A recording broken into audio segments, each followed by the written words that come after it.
All right, so I just wanted to make this video as, making sure a lot of people, they sketch from kind of top to bottom without and laying down details very early.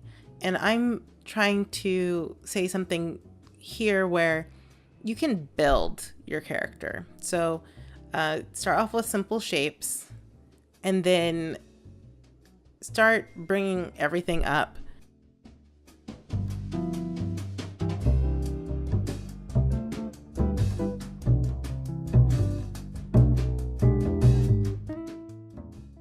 So just slowly start building up your character from the few lines. So I usually will start with like a gesture drawing, which is basically a stick figure underneath, and then put some shapes on top.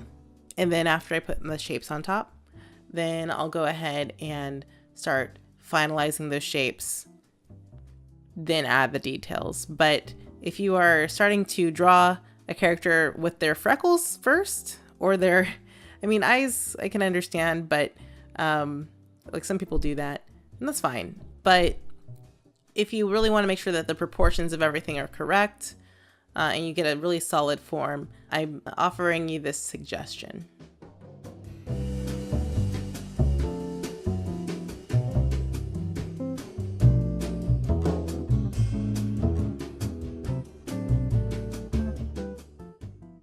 Thanks for watching.